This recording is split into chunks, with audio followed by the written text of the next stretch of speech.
So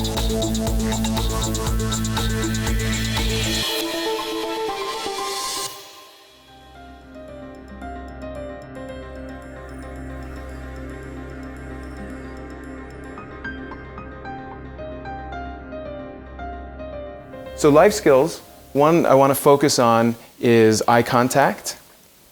It's so important. It's this simple social grace, but it's at the core of the human-to-human interaction. And some people with autism say, hey, don't make me make eye contact with you. You learn how to talk to me without making eye contact. And while that's an important sentiment, many things are hard until you learn them and can cause a little bit of stress, like talking in front of a bunch of psychiatrists. But in fact, that's where the information is. So it's not just that, well, I thought there was a nice picture there of a mom and a son interacting. I think it comes later. But it's not just that now, by looking at each other, these people are able to engage. But in fact, we have to think about it from the point of view of the brain, that the brain gets information. If I look at you, I'm going to have a much better chance of knowing whether you're bored or interested. And if I don't look in the direction of your face, I'm never going to get that information. And that's now when I know what to do with it. But each day successively through development, if I didn't, then I didn't get invited to the party for the next day where there's going to be more subtle information. I didn't get to know what information I need to integrate in my brain to get to that next level of social development. Let alone the fact that it's very off-putting to talk to someone without him or her looking back at you. So here's a nice example. We say heads up, hands free, and engaged. So here's the contrast set. This young girl was using her phone, and it was pretty hard to get that phone away from her. It's pretty hard to tug an iPad or a phone away from these children. They love the technology. And then, though, her sister tried it first, and then she did. And so there's the heads up, and then there's the hands free, and there's the engaged. And we see this time and time again. So what are we seeing? Why? What's driving this? Remember that children love games. They love competing. They love micro-achievements. So we're running the game of social interaction like it's a video game, but the reward isn't abstract or obtuse. It is the thing that we are trying to show the value of, that social interaction. So the eye contact coach is this gamified experience. So here's that picture I was thinking of. And we look at it as face-directed gaze. So it's eye contact, sure, but importantly, I just want to look at the face, not somewhere else in the scene. And how do we do that? Well, it turns out there's some wonderful technology these days where we can build software into these glasses on this little computer that lives here that can analyze the scene and find out where the faces are. Can look at every single rectangle in the whole scene and find all the possible faces and then track them and give feedback. So the child sees a scene and someone's face turned into a cartoon which tracks with the person, and when the child looks, well, what was that? An angry bird. And my wife was nice enough to pose for the promotional pictures. But then he gets a target, gets a point, and is now engaged in a new way. And we go through the typical things a game might have. Points, levels, leveling up, high scores, play against others, try to beat your brother.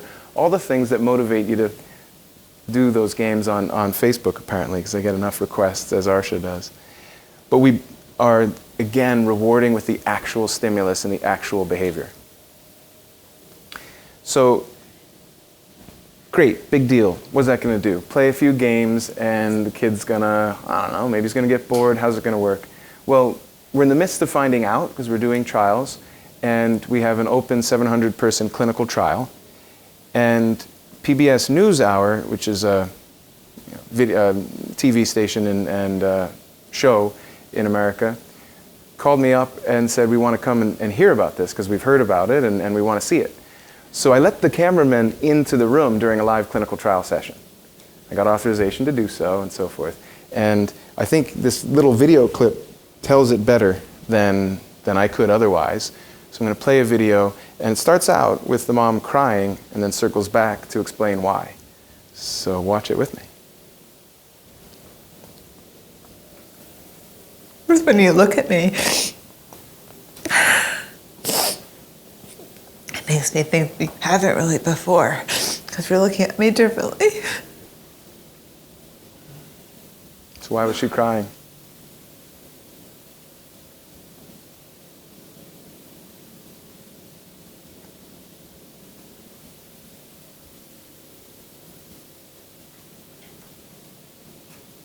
What do you see on screen?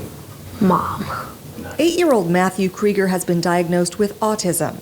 A lot of the trouble he gets into with other kids is he thinks he's funny and doesn't read at all that he's not, or that they're annoyed or angry. Matthew's mother Laura signed him up for a clinical trial being conducted by Ned Sahin. I want to know what's going on inside the brain of someone with autism. And it turns out parents want to know that too. You get points for looking for a while, and then even for looking away and then looking back. Sahin's company brainpower uses Affectiva's software in programs Matthew sees through Google Glass. These games are trying to help him understand how facial expressions correspond to emotions and learn social cues. One of the key life skills is understanding the emotions of others, and another is looking in their direction when they're speaking. Looking at your mom, and while it's green, you're getting points. When it starts to get orange and red, you'll slow down with the points. Am I looking at you? You are looking at me. Are you looking at me? Do you think Yes. you are? Yes. Well, I don't know if I am. You don't know? Because I found out that if I look this way, it doesn't count. But if I look at the screen at you, I can still see your eyes, and it gives me points.